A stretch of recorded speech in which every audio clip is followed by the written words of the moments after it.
రండి. ఆరాధనలో ప్రవేశించే మునుపు ఒక మాట జ్ఞాపకం చేసుకుంటూ వద్దాం. ప్రకటన గ్రంథము 3వ అధ్యాయం. ప్రకటన గ్రంథము 3వ అధ్యాయము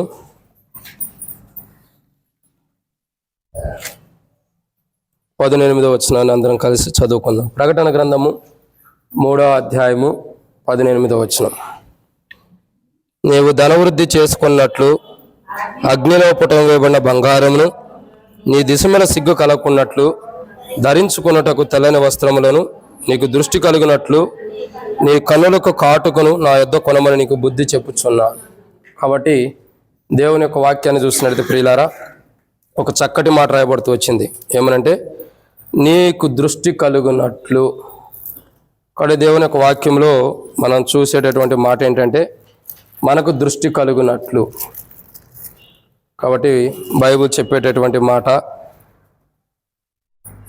ప్రభువైన యేసుక్రీస్తు ప్రభువారు లవోదికయలో ఉన్న ప్రజలతో మాట్లాడుతున్నాడు.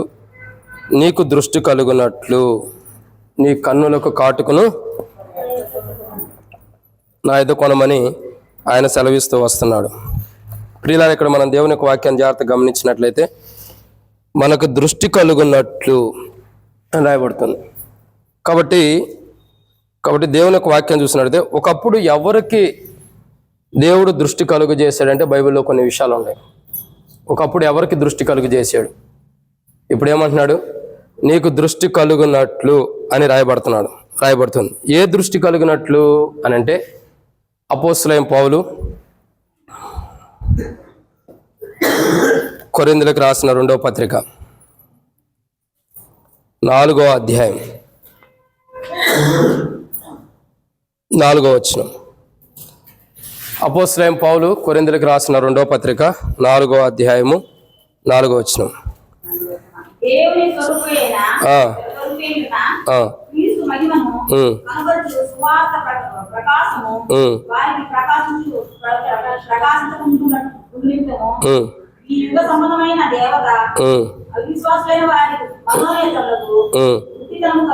చాలు.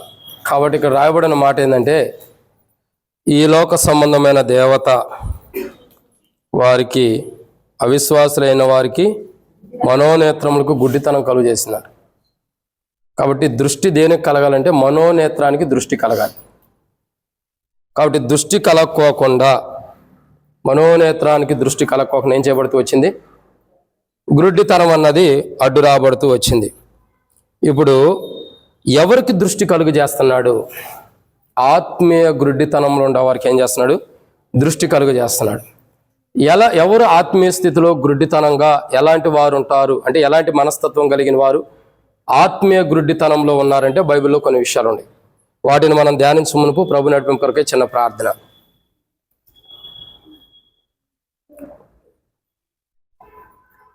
ప్రేమ కలిగి పరలోకమందు నివసిస్తున్న ప్రియ పరలోకపు తండ్రి, పరిశుద్ధుడైన దేవా, మీకు స్తోత్రములు. ఈ సమయంలో తండ్రి, మరి మీ సన్నిధిలోకి వచ్చి ఈ రీతిలో ఆరంభ ప్రార్థన పాటలు పాడటం మీ కృపనిచ్చారు. ఈ సమయంలో తండ్రి, ఆరాధన వర్తమానం ధ్యానించబోతున్న సాయం చేయండి. నిలబడేవాడిని నేను నిలబెట్టేది మీరు, మాట్లాడేవాడిని నేను మాట్లాడించేది మీరు, నాలో ఆత్మనప్పుడు ఆత్మను అభిషేకించేది మీరు. ప్రజలు మీ వారు, వాక్యం ఇది. నేనైతే నిష్ప్రయోజకమైన వాడిని.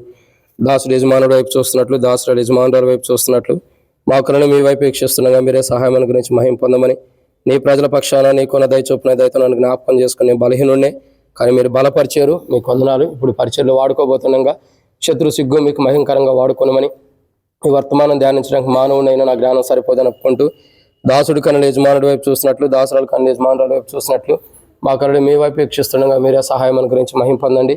నీ ప్రజల పక్షాన నీకున్న దయ చొప్పున దయతో నన్ను జ్ఞాపకం చేసుకుని నాతో మాట్లాడి అక్కర తీర్చమని, నిన్ను ఎలా ఆరాధించాలో, ఆత్మీయ గుడ్డితనంలో ఉండా నా జీవితం, నా మనస్తత్వం ఎలా ఉందో దాన్ని మరలా తిరిగి వెలుపలికి తీసుకొచ్చి ఆత్మీయ గుడ్డితనం నుంచి విడుదల ఇచ్చిన దేవుడి, అట్లా విడుదల చేయడానికి కలవరిసిలోని ప్రాణమునే మా కొరకే బలిగా ఇచ్చే తండ్రి. విషయాలు కొన్ని జ్ఞాపకం చేసుకుని ఒకప్పుడు మా స్థితి ఏంటో తెలుసుకుని దాని ప్రకారం మిమ్మల్ని స్తుతించి ఆరాధించే వరకు సిద్ధపరిచి మాతో మాట్లాడి మా అక్కర తీర్చమని మా ప్రభువైన యేసుక్రీస్తు ప్రభువారి యొక్క పరిశుద్ధమైన నామం పేరటి విశ్వాసంతో ప్రార్థిస్తున్నాం తండ్రి. ఆమేన్. కాబట్టి ఇక్కడ రాయబడి ఉన్న మాట ఏంటంటే ప్రియులారా, ఆత్మీయ గుడ్డితనం అన్నది మనం చూస్తున్నాం. ఎవరికి దేవుడు దృష్టి కలుగు చేశాడు? అంటే ఆత్మీయ గుడ్డితనంలో ఉండేవారికి దృష్టి కలుగు చేశాడు. ఆత్మీయ గుడ్డితనంలో ఉండేవారు ఎలా ఉంటారు? అపోస్తలుడైన పౌలు కొరింథీయులకు రాసిన మొదటి పత్రిక 7వ అధ్యాయం.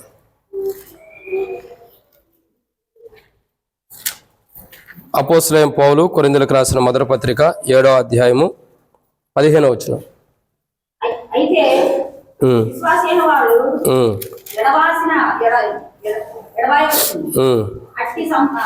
అట్టి సందర్భములలో సహోదరులైనను నిర్బంధము లేదు, సమాధానంలో ఉండకు దేవుడు మనలను. చాలా. కాబట్టి ఇక్కడ రాయబడిన మాట ఏంటంటే ఎవరికి దృష్టి కలుగు చేశాడు? ఆత్మీయ అంతత్వం. అంటే వాళ్ళు అవిశ్వాసమైన జీవితంలో ఉండాలి. కాబట్టి ఆత్మీయ గుడ్డితనం కలిగిన వారు అవిశ్వాసమైన జీవితంలో ఉండాలి. సో ఆత్మీయ గుడ్డితనం కలిగి అవిశ్వాసం ఉండేవారు ఏం చేస్తున్నారు అని అంటే, మొదటి మాట అపోస్తలుడైన పౌలు కొరింథీయులకు రాసిన మొదటి పత్రిక 7వ అధ్యాయంలో మనం చూసినట్లయితే ఇక్కడ పౌలు అంటాడు, ఏమని అంటున్నాడు పౌలు? 15వ వచనంలో అవిశ్వాసి అయిన వాడు ఎడబాసిన ఎడబాయవచ్చును. కాబట్టి అవిశ్వాసి అంటే ఆత్మీయ గుడ్డితనం కలిగిన వ్యక్తి ఎలా ఉంటాడంటే ప్రభువుని ఎడబాసిన వాడుగా ఉంటాడు. ఎలా ఉంటాడు? ప్రభువుని ఎడబాసిన వాడిగా. అంటే ఒక మాటలో చెప్పాలంటే ఆత్మీయ గుడ్డితనం కలిగిన వారు ప్రభువుకు దూరంగా ఉంటారు. ఎక్కడుంటారండి? ప్రభువుకు దూరంగా, ప్రభువుకు సమీపంగా వాళ్ళు ఉండరు. ప్రభువుని ఎడబాస్తారు. ఈడ ఒక వివాహ సందర్భం విషయమై భార్యాభర్తల విషయమై చెప్పుచు అపోస్తలుడైన పౌలు 15వ వచనంలో అంటాడు, అవిశ్వాసి అయిన వాడు ఎడబాసిన ఎడబాయును. అంటే అర్థం ఏంటి? ఒక అవిశ్వాసి క్రీస్తుని ఎడబాపటానికి ఇష్టపడతాడు.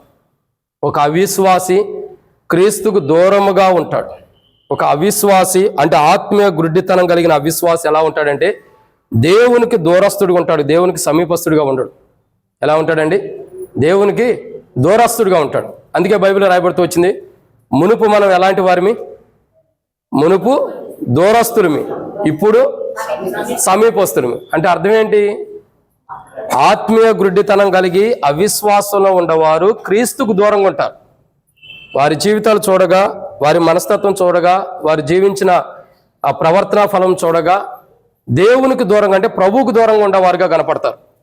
కాబట్టి మొట్టమొదటి మాట మనం చూసినట్టయితే ఆత్మీయ గుడ్డితనం కలిగి దృష్టి లేక ఆత్మీయ గుడ్డితనం కలిగి అవిశ్వాసంగా ఉన్న ప్రజలు ఎలా ఉంటారంటే దేవునికి దూరస్తులు. ఇప్పుడు సమీపస్తులుగా చేయబడ్డాం. ఒకప్పుడు దూరస్తులమే, ఇప్పుడు ఏం చేయబడ్డాం? సమీపస్తులుగా. ఎలా చేయబడుతూ వచ్చాం?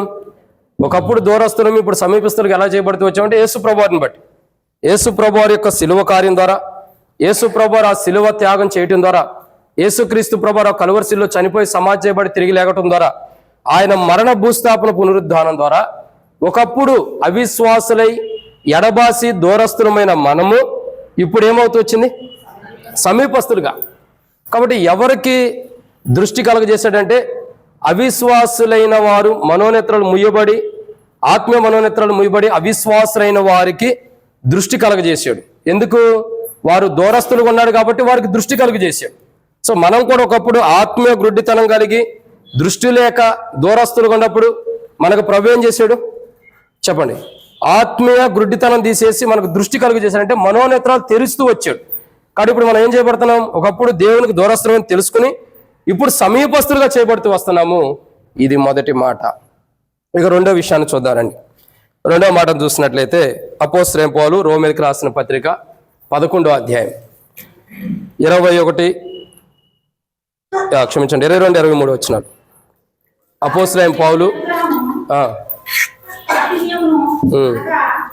పడిపోయిన వారి మీద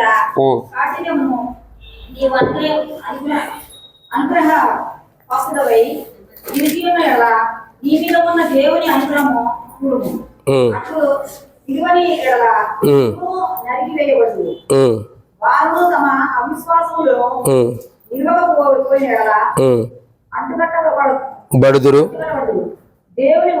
దేవుడు వారిని మరలా అంటుకట్టుటకు శక్తి గలవాడు. అంటే సమర్థుడు అని అర్థం, శక్తి గలవాడు అంటే. కాబట్టి ఇక్కడ రెండో కోణాన్ని చూస్తున్నాం. రెండో విషయం, ఆత్మీయ గుడ్డితనం కలిగిన వారికి ఆత్మీయ గ్రుడ్డితనం కలిగిన వారికి దృష్టి కలుగజేశాడు. ఆత్మీయ గ్రుడ్డితనం మొట్టమొదటిగా ఎవరికి కలిగి ఉంది? అవిశ్వాసులైన వారికే. అంటే అవిశ్వాసులైన ఆత్మీయ గ్రుడ్డితనం కలిగిన అవిశ్వాసులకి దృష్టి కలుగజేశాడు. వారు ఎలా ఉంటారు అని అంటే, మొదటి మాట, క్రీస్తుని అంటే దేవుని ఎడబాసిన వారుగా ఉంటారు. అంటే దేవునికి, దేవుని ప్రజలకి, దేవుని సన్నిధికి, దేవుని మందిరానికి, దేవునికే దూరస్తులు. 2, ఆత్మీయ ఆత్మీయ గ్రుడ్డితనం కలిగిన అవిశ్వాసులైన వారికి దృష్టి కలుగు చేశాడు. రెండవదిగా ఎలాంటి వారికి అని అంటే, ఇక్కడ రాయబడిన మాట, అవిశ్వాసులు తమ మీద ఉన్న దేవుని అనుగ్రహమును చూడరు. అంటే దేవుని యొక్క ఏం చెప్పచ్చు, దయ. ఒక మాటలో చెప్పాలంటే దేవుని దయ. వారి మీద ఏదైతే అనుగ్రహము అంటే దేవుని దయ. ఆత్మీయ గ్రుడ్డితనం కలిగిన వారు మొట్టమొదటిగా చూసినట్లయితే వారి జీవితాలు ఎలా ఉన్నాయి? దేవుని ఎడబాస్తున్నారు. రెండోదిగా ఆత్మీయ గ్రుడ్డితనం కలిగినటువంటి వారు ఎలా ఉండారు? చెప్పండి, ఎలా ఉండారు? దేవుని దయ ఏంటో కూడా తెలుసుకోలేని స్థితిలో ఉండాలి. దేవుని అనుగ్రహమును పొందలేని స్థితిలో ఉండాలి. కానీ దేవుని అనుగ్రహమును పొందలేని వారికి, దేవుని అనుగ్రహమును సంపాదించుకోలేని వారికి దేవుడు తన అనుగ్రహం అంటే తన దయను కనపరచడానికి సమర్థుడంట. కాబట్టి ఇక్కడ రెండో కోణాన్ని మనం చూసినట్టయితే ప్రియులారా, రెండో మాట ఇక్కడ రాయబడుతున్న మాట ఏంటంటే, దేవుని యొక్క అనుగ్రహం పొందలేని స్థితిలో, అంటే దేవుని దయ పొందలేని స్థితిలో ఆత్మీయ గ్రుడ్డితనం కలిగినటువంటి అవిశ్వాసులు ఉండాలి. కాబట్టి వారు దేవుని యొక్క, మరి ఒక మాటలో చెప్పాలంటే దేవుని యొక్క దయని, దేవుని యొక్క అనుగ్రహమును పొందలేని ఆత్మీయ గ్రుడ్డితనములో ఉన్నటువంటి అవిశ్వాసులకి ఇప్పుడు ఏం చేస్తున్నాడు? దేవుడు తన దయను కనపరుచుకుంటూ వచ్చాడు, తన అనుగ్రహమును కనపరుస్తూ వచ్చాడు, తన కృపని, తన దయని, ఏదైతే దేవుని అనుగ్రహాన్ని పొందలేని స్థితిలో ఆత్మీయ గ్రుడ్డితనం కలిగిన అవిశ్వాసులు ఉండారో వారికి తన దయనిచ్చాడు. ఆ దయ ద్వారానే దేవుడు తన అనుగ్రహమును, తన దయను, తన సామర్థ్యమును తాను దేవుడు అవిశ్వాసులైన వారి పట్ల కనపరచడం ద్వారా ఇప్పుడు ఆత్మీయ గ్రుడ్డితనం కలిగి అవిశ్వాసులైన వారికి దృష్టి కలుగుతుంది. ఏంటి? దేవుని దయ పొందుకుంటున్నారు. నేనేమై ఉన్నాను అది దేవుని కృప వల్లే. అంటే అర్థం ఏంటి? దేవుని దయే. నేనేమై ఉన్నానో అది దేవుని దయే, దేవుని కృపే, అంటే దేవుని దయే. కానీ ఈ రోజు మనం ఏమై ఉన్నామో అది దేవుని దయే. ఈ రోజు మనం ఏమై ఉన్నామో అది దేవుని అనుగ్రహమే. ఒకప్పుడు ఆత్మీయ గ్రుడ్డితనం కలిగి అవిశ్వాసులు గుండా మనకి దృష్టి కలగజేశాడు. అంటే దేవుని దయను పొందలేక, దేవుని దయను పొందుకోలేని స్థితిలో ఉండ మనకి ఆత్మీయ గ్రుడ్డితనం నుండి విడుదలిచ్చి ఏం చేశాడు? ఇప్పుడు కన్నులారా ప్రభుని చూసే దేవుని దయను మనకు అనుగ్రహించాడు. పరలోక రాజ్యంలోకి వెళ్ళే దయను మనకు అనుగ్రహించాడు. వీటిని బట్టి మనం ఏం చేయాలి? ప్రభుని ఆరాధించాలి. కాబట్టి ఇది ఎన్నో మాట. 2, మొట్టమొదటిగా చూసినట్లయితే ఆత్మీయ గ్రుడ్డితనం కలిగిన అవిశ్వాసులకి మనోనేత్రాలని దృష్టి కలుగు చేశాడు. ఆత్మీయ గ్రుడ్డితనం కలిగిన అవిశ్వాసులు ఎలా ఉంటున్నారు? 1, ప్రభువుకి దూరస్తులుగా ఉంటున్నారు. 2, దేవుని దయని, దేవుని అనుగ్రహమును పొందలేకపోతున్నారు. దేవుని దయ, దేవుని కృప అంటే ఒక రకంగా చెప్పాలంటే దేవుని యొక్క కృప ఎవరు? యేసుక్రీస్తు ప్రభువారు. అంటే ప్రభువును పొందుకోలేని స్థితిలో, అంటే రక్షకుణ్ణి తెలుసుకోలేని స్థితిలో అవిశ్వాసులైన వారు ఉన్నారు. వారికి రక్షకుడు ఏంటో కనపరిచి సమర్థుడు, వారికి కూడా రక్షకుని కనపరచడం సమర్థుడిగా దేవుడుండి వారి అట్ల కూడా రక్షకుడిగా ఉండి రక్షణ ఇస్తూ వచ్చాడు. కాబట్టి దీన్ని బట్టి మనం ప్రభువుని ఏం చేయాలా? ఆరాధించాలి. ఇదెన్నో మాట. 2, మూడో విషయాన్ని చూద్దామండి. మూడో మాట చూసినట్టయితే ప్రియులారా, దేవుని యొక్క వాక్యం చూస్తున్నట్టు అపోస్తలుడైన పౌలు రోమీయులకు రాసిన పత్రిక 4వ అధ్యాయం 20వ వచనం. అపోస్తలుడైన పౌలు రోమీయులకు రాసిన పత్రిక 4వ అధ్యాయం 20వ వచనం. అవిశ్వాసము వలన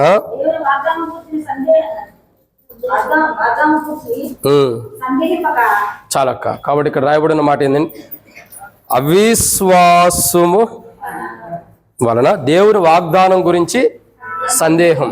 చూడండి, ఆత్మీయ గ్రుడ్డితనం కలిగిన అవిశ్వాసులైన వారు ఎలా ఉంటారంటే దేవుని వాగ్దానం విషయంలో సందేహపడతారు.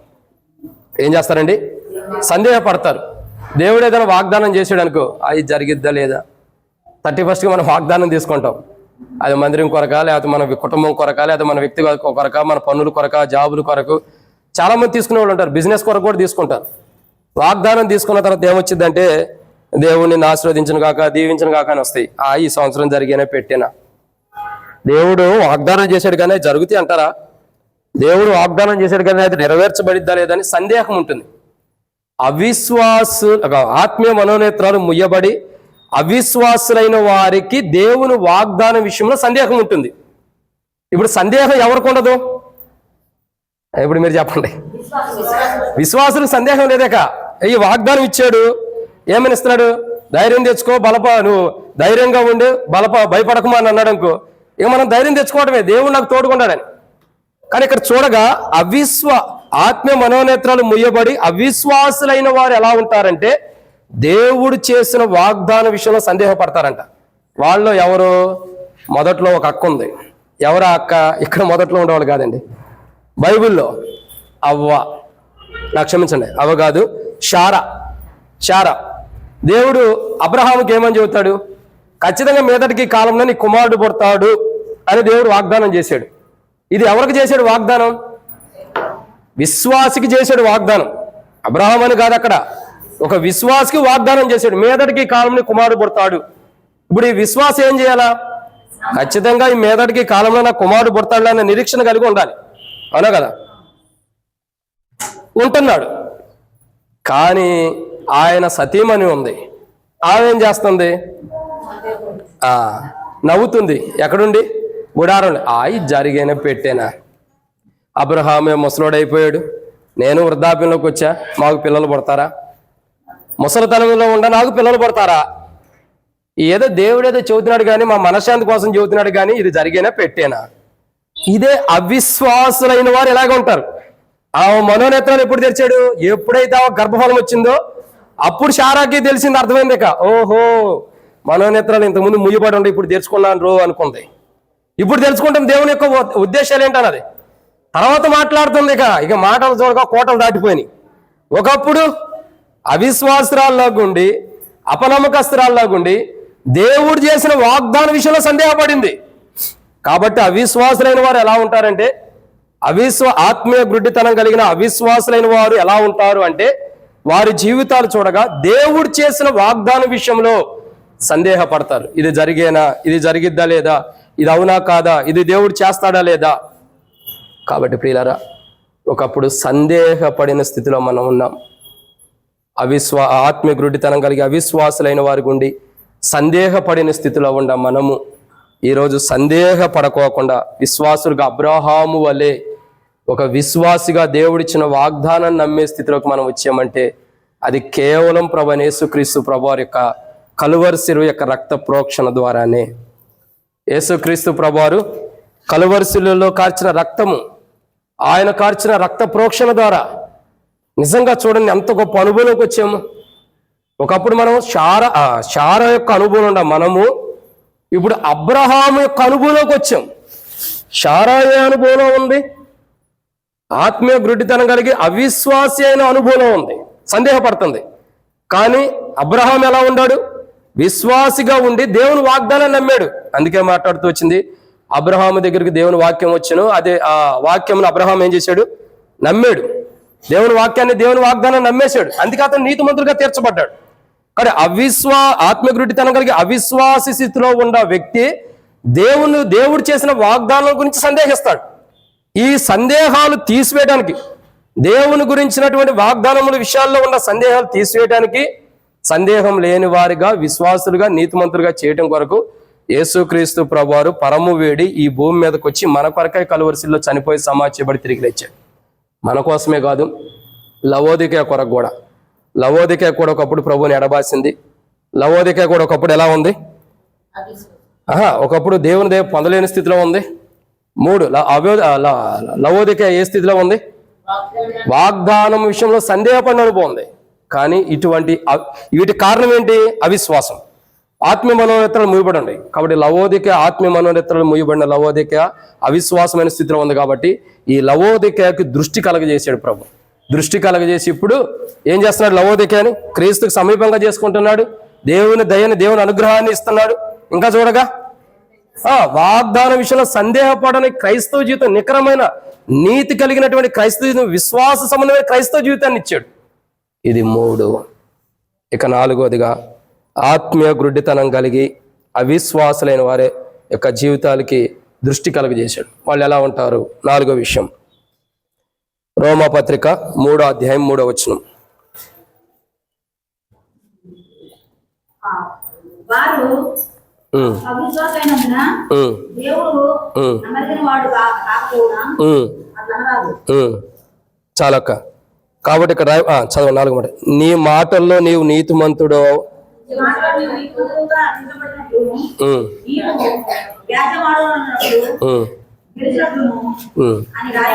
చాలక్క. కొద్దిగా కష్టంగా ఉంది, మళ్ళీ తెలుగు నేర్చుకుందాం. కాబట్టి ఇక్కడ రాయబడిన 4వ మాట ఏంటి? 4వ మాట 4వదిగా చూసినట్లయితే అపోస్తలుడైన పౌలు రోమీయులకు రాసిన పత్రిక 3వ అధ్యాయం 3వ వచనంలో ఏమని రాయబడుతూ వచ్చింది? అవిశ్వాసులైనందున దేవుడు నమ్మదగిన వాడు కాకపోవునా అట్లని రాదు. ఇప్పుడు చూడండి, ఆత్మీయ మనోనేత్రాలు ముయ్యబడి అవిశ్వాసులైన వారు ఎలాంటి వారంటే నమ్మదగిన వారు కారు. వాళ్ళు నమ్మదగిన వాడు కాదు. మరి దేవుడు నమ్మదగిన వాడు కాడా? దేవుడు నమ్మదగిన వాడే. ఇదేగా మాట్లాడుతుంది. అవిశ్వాసులైనటువంటి వారు దేవుడు నమ్మదగిన వాడు కాడు. అవిశ్వాసులైన వారి కంటే దేవుడు నమ్మదగిన వాడు కాడా? అవిశ్వాసులుండా? అవిశ్వాసుల పట్ల కూడా దేవుడు నమ్మదగిన వాడు కాడా? నమ్మదగిన వాడే. కానీ ఇక్కడ అవిశ్వాసులైన వారు ఎలా ఉంటారు? దేవుడు నమ్మదగిన వాడు కాకపోనంటే దేవుడు నమ్మదగిన వాడే, కానీ అవిశ్వాసులైన వారు నమ్మదగిన వారిగా ఉంటారు. అందుకే రాయబడుతూ వచ్చింది. ఏమని రాయబడుతూ వచ్చింది? బైబిల్లో విలాప వాక్యంలోనే ఎక్కడ మనం చూస్తాం, మేము నమ్మదగిన వారం కాకపోయినప్పటికీ నీవు నమ్మదగిన దేవుడి. కాబట్టి మనం నమ్మదగిన వారం కాము, అయినప్పటికీ ఆయన నమ్మదగిన వాడుకుంటూ వచ్చాడు. అంటే అర్థం ఏంటి? ఆత్మీయ మనోనేత్రాలు ముయ్యబడి అవిశ్వాసులైన వారికి దృష్టి కలుగజేశాడు. వారు ఏ స్థితిలో ఉన్నారంటే దృష్టి కలగజేయక మునుపు 4వదిగా వారి జీవితాలు చూడగా నమ్మదగిన స్థితిలో లేరు. వాళ్ళు ఎలాంటి స్థితిలో లేరండి? నమ్మదగిన స్థితిలో. వాళ్ళ జీవితం చూడగా, వాళ్ళ విధానం చూడగా, వాళ్ళ ప్రవర్తన చూడగా, వాళ్ళ మనస్తత్వం చూడగా, వాళ్ళు దేవుని ఎడల చూడగా వాళ్ళు ఎలా ఉంటారు? వాళ్ళైతే నమ్మదగిన వాడు కాదు. మరి దేవుడు నమ్మదగిన వాడు కాకపోయాడా? అవిశ్వాసులైన వారి పట్ల కూడా దేవుడు నమ్మదగిన వాడే. విశ్వాసి పట్ల దేవుడు ఎట్లా నమ్మదగిన వాడుగా ఉన్నాడు, అవిశ్వాసులైన వారి పట్ల కూడా దేవుడు నమ్మదగిన వాడే. అందుకే బైబిల్ ఒక మాట రాయబడుతూ వచ్చింది, దేవుడు పక్షపాతి కాడు. అంటే అర్థం ఏంటి? ఒక విశ్వాసులకే నమ్మదగిన వాడుకుండి అవిశ్వాసులైన వారికి నమ్మదగిన వాడిగా దేవుడు లేకపోతే అక్కడ దేవుడు పక్షపాతి అని అర్థం. కాబట్టి దేవుడు పక్షపాత కాదు. అవిశ్వాసులైన వారు నమ్మదగిన వారు కాకపోయినప్పటికీ దేవుడు వారి ఎట్లా నమ్మదగిన వాడికి ఉండి వారికి దృష్టి కలుగు చేసాడు దేవుడు. నిజంగా ఎంత గొప్ప కార్యము చూడండి, ఎంత గొప్ప అనుభవం. వాళ్ళు నమ్మదగిన వారు కాకపోయినప్పటికీ దేవుడు నమ్మదగిన వాడై ఆత్మీయ గుడ్డితనం కలిగి అవిశ్వాసం ఉన్న వారికి దృష్టి కలుగజేసి వారిని కూడా నమ్మకస్తులుగా నమ్మకమైన వారికి సిద్ధపరుస్తూ వచ్చాడు. ఇలా సిద్ధపరచడానికి గల కారణం, ఇలాంటి సిద్ధపాటులోకి లవోదికేన కాదు మనం కూడా రావటానికి గల కారణం ఏంటంటే యేసుక్రీస్తు ప్రభువారు. ఆయన కలువరి శిలువలో కార్చిన రక్తం, ఆయన మన కొరకే చనిపోయి సమాధి చేయబడి తిరిగి లేపబడిన అనుభవం, ఈ అనుభవాన్ని బట్టి ఇప్పుడు మనం ఏం చేయబడుతున్నాం? నమ్మదగిన వారిగా చేయబడుతున్నాం. ఆత్మీయ గుడితనం కలిగి అవిశ్వాస స్థితిలో ఉంటాం. మనకి నమ్మదగిన స్థితి లేనప్పుడు ఆత్మీయ గుడితనం కలిగి అవిశ్వాసులుగా ఉంటాం. మనము ఇప్పుడు నమ్మదగిన వారిగా చేయబడుతున్నామంటే ప్రభువైన యేసుక్రీస్తు ప్రభువారి యొక్క కలువరి శిలువ ద్వారా, ఆయన కార్చిన రక్తము ద్వారా, ఆ మరణ భూస్థాపన ద్వారా ఇప్పుడు లవోదికేనే కాదు మనల్ని కూడా నమ్మదగిన వారిగా చేశాడు. అందుకే ఇప్పుడు చెప్పండి, దేవుడు నమ్మదగిన వాడు కాడా? అవునా? దేవుడు నమ్మదగిన వాడు. ఒకప్పుడు మనం నమ్మదగిన వారం కాము, కానీ దేవుడైతే మన ఎడల ఒకప్పుడు మనం నమ్మదగిన వారం కాకపోయినా అప్పుడు నమ్మదగిన వాడిగానే ఉంటాడు, ఇప్పుడు నమ్మదగిన వాడిగానే ఉంటాడు. అందుకు మనం ఏం చేయాలి? దేవుణ్ణి ఆరాధించాలి. ప్రభువా, నా ఎడల నువ్వు పక్షపాతం చూపించుకోకుండా ఆత్మీయ గుడ్డితనం కలిగి అవిశ్వాసినైన నా ఎడల కూడా నాకు దృష్టి కలుగు చేసి, ప్రభువా నాకు దృష్టి కలుగు చేసి నేను నమ్మదగిన వాడిని కాకపోయినప్పటికీ నన్ను నమ్మదగిన వాడిగా చేసినందుకై ఆ అనుభవంలోకి నన్ను తీసుకొచ్చినందుకు నీకు వందనాలు ప్రభుని ఆరాధన చేద్దాం. ఇది ఎన్నో మాట? 4. ఇక 5వ విషయాన్ని చూద్దాం రండి. యోహాను సువార్త 20వ అధ్యాయం. యోహాను సువార్త 20వ అధ్యాయము 25వ వచనం.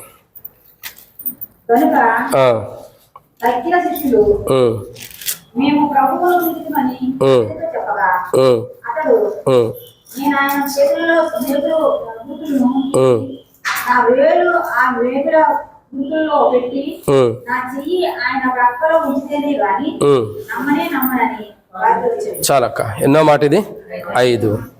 కాబట్టి ఆత్మీయ గ్రుడ్డితనం కలిగి అవిశ్వాసులైన వారు ఎలా ఉంటారు అని అంటే వారికి దృష్టి కలుగు చేశాడు. వారు ఎలా ఉండారంటే మొట్టమొదటి వాళ్ళు ఎలా ఉండారు? దేవునికి దూరస్తులుగా ఉండారు. రెండవది వారు ఎలా ఉండారు? దేవుని దయను పొందలేని వారికి, దేవుని అనుగ్రహాన్ని పొందలేని స్థితిలో ఉండారు. 3 వాళ్ళు ఎలా ఉండారు? దేవుని వాగ్దానాన్ని సందేహించిన వారుగా ఉంటారు. 4 నమ్మదగిన వారుగా ఉన్నారు. నమ్మదగిన వారు కాదు, నమ్మదగిన వారుగా ఉన్నారు. ఇక ఐదోదిగా చూసినట్టయితే అవిశ్వాసులైన వారు, ఆత్మీయ గ్రుడ్డితనం కలిగి అవిశ్వాసులైన వారు ఎలా ఉంటారంటే 5వ మాట ఇక్కడ రాయబడుతుంది, ఆయన చేతుల గుర్తులను చూచి తేనే నమ్ముతా. ఎట్లా ఉంటారు? ఆత్మీయ గ్రుడ్డితనం కలిగిన అవిశ్వాసులైన వారు ఎలా ఉంటారంటే, యేసు ప్రభువు వారు గాయపరచబడ్డాడు కదా, ఏమంటున్నారు ఇక్కడ?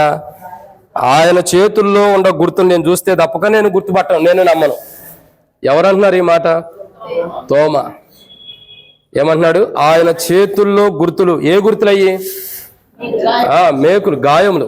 యేసు ప్రభువు వారు కలువరిశిలో ఇలా చేయబెట్టబడినప్పుడు ఆ 2 చేతుల్లో పెట్టి ఆయన చేతుల్లో మేకులు కొట్టారు కదా, ఆ గుర్తులు చూస్తేనే కానీ. ఇంకొక మాట అంటాడు, చాలా విషాదకరమైన మాట, నా చెయ్యి ఆయన ప్రక్కలో ఉంచితేనే గాని. ఎంత అవిశ్వాసం చూడండి. ఆయన చేతుల్లో గుర్తులు. ఆ గుర్తులు అంటే అక్కడ అర్థం ఏంటి?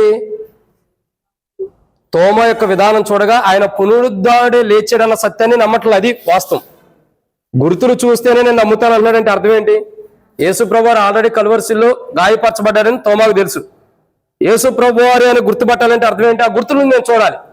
ఆ గుర్తులను చూస్తేనే కానీ నేను నమ్మను అంటున్నాడు. అంటే ఇప్పుడు తోమ ఏ స్థితిలో ఉన్నాడు? ప్రభు యొక్క పునరుద్ధానాన్ని కూడా నమ్మని స్థితిలో ఉన్నాడు. అవిశ్వాసులు, ఆత్మీయ మనోనేత్రాలు ముయ్యబడి అవిశ్వాసులైన వారు ఎలా ఉంటారంటే ప్రభు యొక్క పునరుద్ధానాన్ని కూడా నమ్మనటువంటి వారు. అర్థమవుతుందండి? ప్రభు యొక్క పునరుద్ధానాన్ని కూడా నమ్మరు. ప్రభు యొక్క పునరుద్ధానం యొక్క అనుభవం, ఆయన పునరుద్ధానుడే లేచాడు, ఆయన మరణాన్ని జయించాడు, ఆయన సమాధిని జయించాడు, ఆయన మృత్యుంజయుడే లేచాడు. ఓ మరణమా నీ ముళ్ళు ఎక్కడా అని ప్రశ్నించాడు, ఓ మరణమా నీ విజయం ఎక్కడని ప్రశ్నించాడని నమ్మరు. నమ్మకోకుండా ఏం చేస్తున్నారు? ఆయన పునరుద్ధానం నమ్మకోకుండా ఆయన చేతుల్లో గుర్తులకు నేను చూసితేనే తప్పక. చాలా. కాబట్టి 5వదిగా ఆత్మీయ మనోనేత్రాలు ముయ్యబడి అవిశ్వాసులైన వారికి గుడ్డితనం కలిగిన వారికి దృష్టి కలుగు చేశాడు. వాళ్ళు ఎలా ఉంటారంటే 5వ మాట ఎలా ఉండారు? ఆయన చేతులు గుర్తులను చూస్తేనే తప్పక నేను నమ్మనంటున్నారు. అంటే ఆయన పునరుద్ధానము కలిగి ఉన్నాడని కూడా నమ్మలేని స్థితిలో ఉండాలి. కానీ పునరుద్ధానాన్ని నమ్మలేనటువంటి వారికి కూడా పునరుద్ధానాన్ని ఇచ్చాడు ఆయన. ఎంత గొప్పవాడు చూడండి.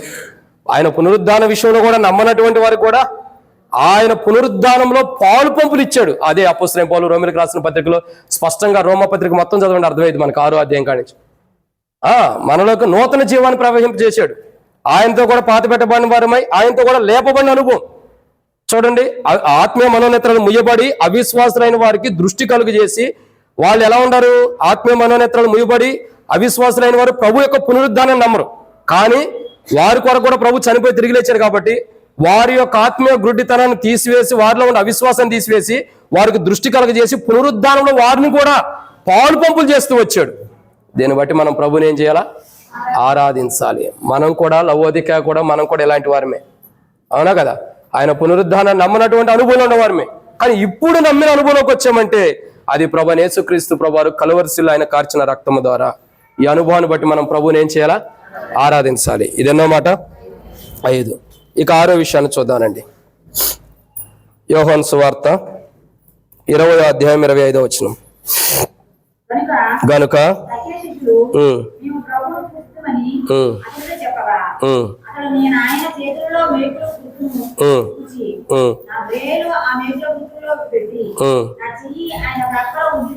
చాలక్క.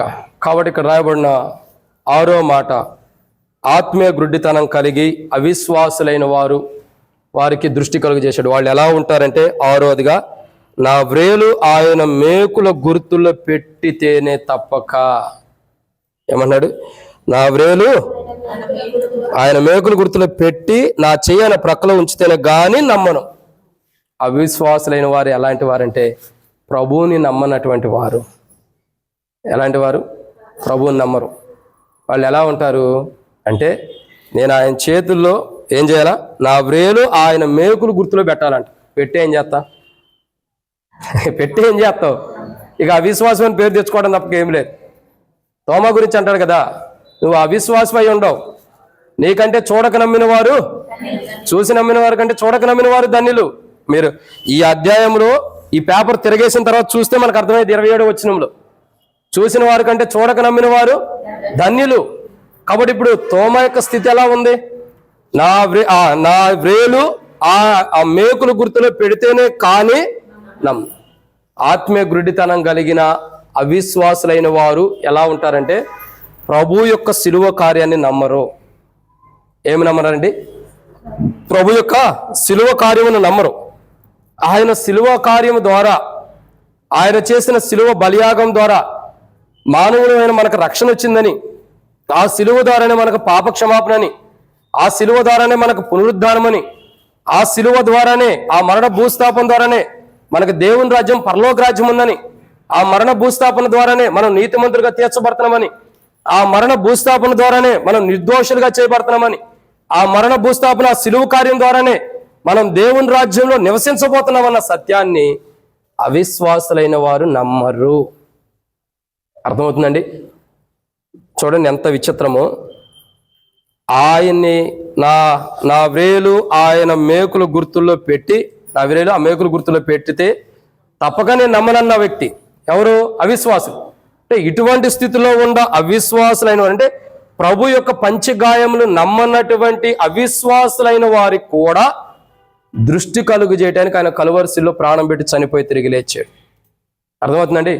అవిశ్వాసులైన వారు ఆత్మీయ గుడ్డితనం కలిగి అవిశ్వాసులైనటువంటి వారికి దృష్టి కలుగజేసి, వాళ్ళకి ఏం చేస్తున్నాడు? దృష్టి కలుగజేసి చెప్పండి, వాళ్ళు దేవుని నమ్మట్లా, వాళ్ళు దేవుని ప్రభువుని నమ్మేవారుగా, శిలువ కార్యాన్ని నమ్మేవారుగా, మరణ భూస్థాపన నమ్మేవారుగా, ప్రభు అంటే ఏంటో తెలియపరిచి ప్రభు యొక్క మరణ భూస్థాపన, ఆ శిలువ బలియాగన, శిలువలో ఆ ప్రభు మరణించిన మరణాన్ని ఇతరులు నమ్మే విధానంలోకి ప్రభు తీసుకొచ్చాడు. కాబట్టి ఒకప్పుడు ఆత్మీయ గుడ్డితనం కలిగి అవిశ్వాసులైన వారు ఏ స్థితిలో ఉండారు? ఆయన గాయములు నమ్మకోకుండా ఆయన శిలువ కార్యాన్ని నమ్మని స్థితిలో ఉండారు. కానీ ఇప్పుడు ఒకప్పుడు మనం కూడా లవోదికేలాగా మనం కూడా అట్లాంటి స్థితిలోనే ఉండాం. కానీ ఇప్పుడు ప్రభు నమ్మిన అనుభవంలోకి వచ్చాం. కారణం ఏంటి? శిలువ కార్యము. ఆ శిలువ కార్యం ద్వారా ఆత్మీయ గుడ్డితనంలో ఉన్న అవిశ్వాసమైన మనకి దృష్టి కలగజేసి ఆ ప్రభు శిలువ కార్యం ఏంటో తెలియపరిచి ప్రభుని నమ్మేవారుగా ప్రభు మనం సిద్ధపరిచినందుకు మనం ప్రభుని ఏం చేయాలా? ఆరాధించాలి. ఇది 6వ మాట. ఇక 7వ విషయాన్ని చూద్దానండి. 7వ మాటను చూసి మనం ఆరాధనలో ప్రవేశిద్దాం. అపోస్తలుడైన పౌలు కొరింథీయులకు రాసిన మొదటి పత్రిక 4వ అధ్యాయం. అపోస్తలుడైన పౌలు కొరింథీయులకు రాసిన మొదటి పత్రిక 4వ అధ్యాయము 14వ వచనం. మిమ్మును సిగ్గుపరచవలనని కాదు గాని నా ప్రియమైన పిల్లలని మీకు బుద్ధి చెప్పుటకు ఈ మాటలు రాయిస్తున్నాను. క్రీస్తునందు మీకు ఉపదేశకులు 10,000 మంది. క్షమించండి అక్క. 2వ కొరింథీ 4:4. మొదటి కొరింథీ కాదు, 2వ కొరింథీ 4:4. 4వ అధ్యాయం 4వ వచనం. దేవుని స్వరూపి అయి ఉన్న క్రీస్తు మహిమను కనపరచు సువార్త ప్రకాశము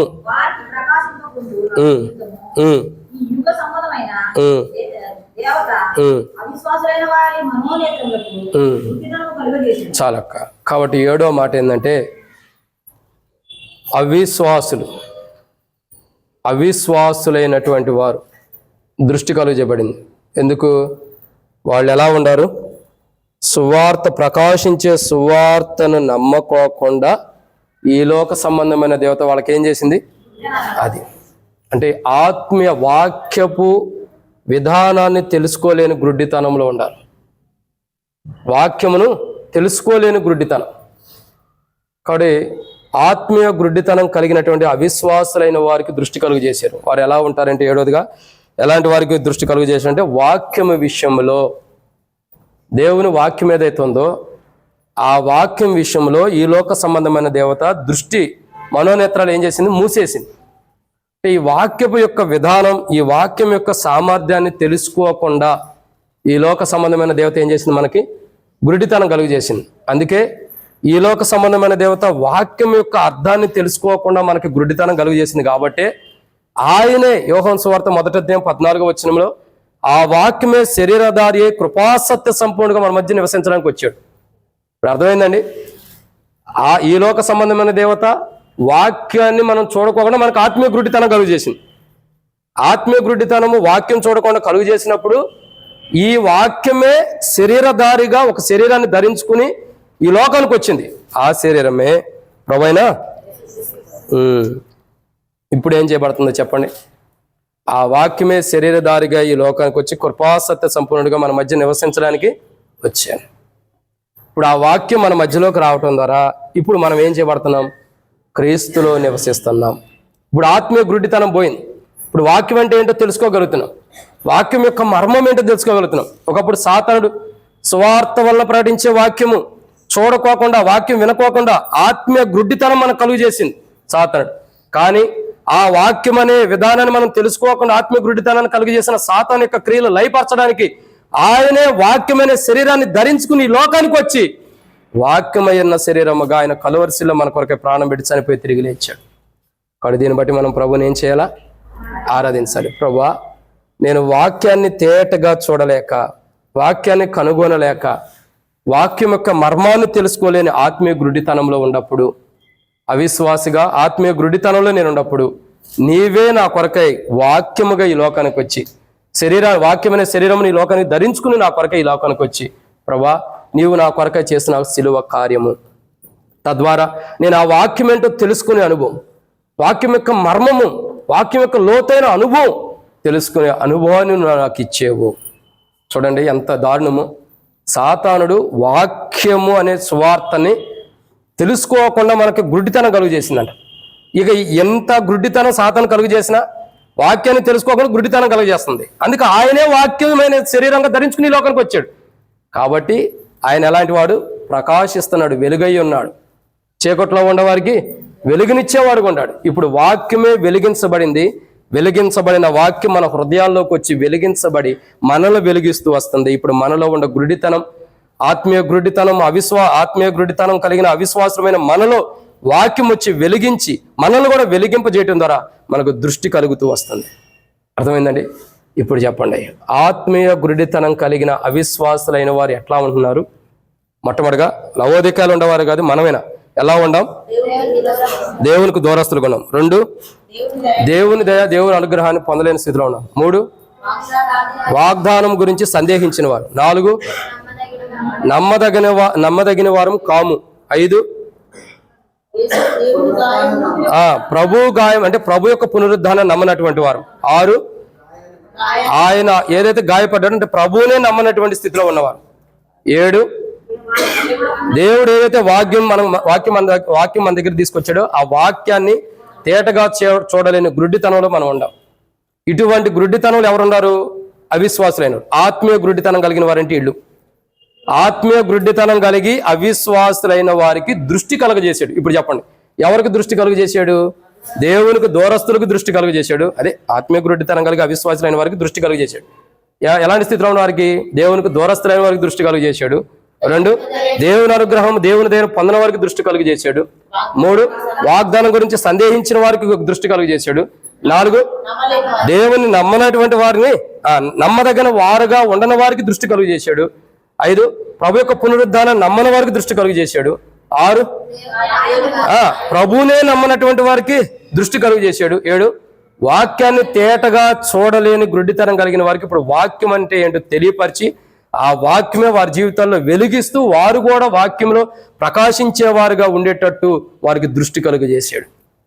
ఇటువంటి దృష్టి కలుగు చేయబడిన అనుభవం లవోదికకు వచ్చింది. అందుకంటాడు నీకు దృష్టి కలుగునట్లు. ఆల్రెడీ ఆయన మనకు దృష్టి కలుగు చేశాడు.